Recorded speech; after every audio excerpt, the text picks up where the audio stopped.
धन्यवाद हाम्रो समाजसेवी श्री यमुना राईज्यूलाई र यसरी नै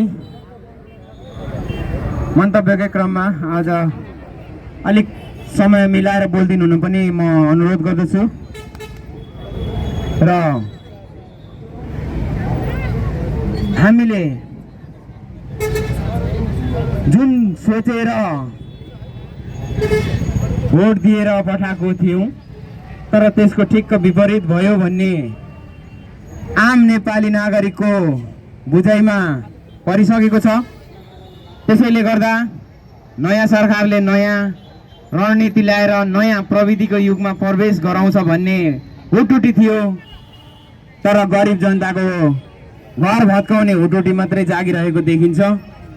त्यसको प्रतिरोध चाहिँ हामीले गर्नुपर्छ, सरकारसँग खबरदारी हामीले गर्नै पर्छ। किनभने हामीले हाम्रै घर मेरै घर भत्काओस् भनेर भोट दिएर पक्कै पठाएको होइन। त्यसैले गर्दा त्यो भोटको दुरुपयोग नहोस् भन्ने पनि हो। र यहाँ सुनिन्छ यो श्रम संस्कृति पार्टीले गरेको कार्यक्रम हो, श्रम संस्कृति पार्टीले भोट बटुल्दैछ, तपाईहरु नजानु होला भनेर एउटा हुइप चलाइँदै रहेछ। श्रम संस्कृति पार्टीलाई तपाईहरुको यो अहिले जुन सुकुम्बासी अव्यवस्थित बसोबासको विषयमा कुरा उठाएर अगाडि बढाइएको छ, यो कुराले गर्दा भोटको विषय जोडिन्छ भने तपाईहरुले श्रम संस्कृति पार्टीलाई भोट नदिनु होला है। किनभने तपाई हाम्रो घर बस्ती बचाउनको लागि हामी यहाँ उपस्थित छौं। तपाईको घर नभत्कियोस्, तपाईको परिवार तहस नहस नहोस्, तपाईहरुको सानो बालबच्चा सडकमा नआओस् भन्नको लागि श्रम संस्कृति पार्टीले चाहिँ नेतृत्व गरिरहेको यो जानकारी गराउन चाहन्छु। म यहाँ चाहिँ भोटको कुरा जोडिएको छ।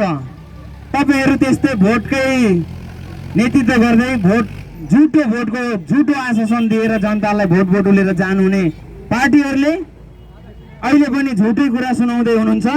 उहाँहरुको पछि नलाग्नु पनि म हार्दिक अनुरोध गर्दछु।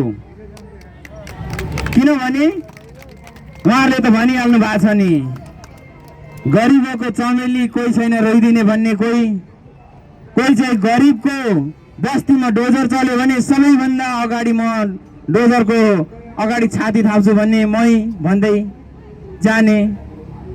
तर जब चुनाव जित्नुभयो, जानुभयो, नेतृत्व गर्नुभयो, अनि त्यही बस्तीमा सुरुबाटै डोजर चलाउन थाल्नुभयो भने अब भने हामी नेपाली जनताले बुझ्ने कि नबुझ्ने, कतिसम्म ढाँट्दो रहेछ, कतिसम्म झुट बोल्दो रहेछ त। त्यसैले गर्दा श्रम संस्कृति पार्टीले कहिले झुट बोल्दैन, कहिले जनतालाई कहिले रहँदैन।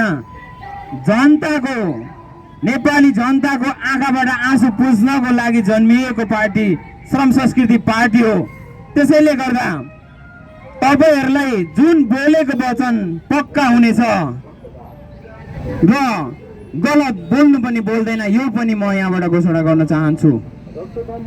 त्यसैले गर्दा अहिलेको अवस्थामा आफ्नो घर जोगाउनको लागि यो भानुचोकमा आह्वान गरेका हौं, कुनै पनि भोटको लागि आह्वान गरेका होइनौं।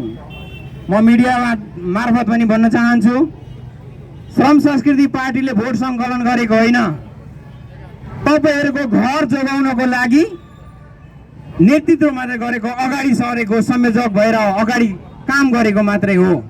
यो बुझ्न जरुरी छ तपाईहरुले। र यो शब्दहरु चाहिँ तपाईहरुको बस्ती बस्तीमा लगेर हामी आज थोरै छौं, तर धरानमा जतिजना हामी सुकुम्बासी अव्यवस्थित बसोबासी छौं उहाँहरु सबैजना आउनुहुन पनि म हार्दिक अनुरोध गर्दछु। किनभने तपाईलाई अघि भनिहाले नि मैले, श्रम संस्कृति पार्टीले भोट माग्दैछ, तपाईहरु नजानु होला भनेर यो हुइप चलाइएको छ।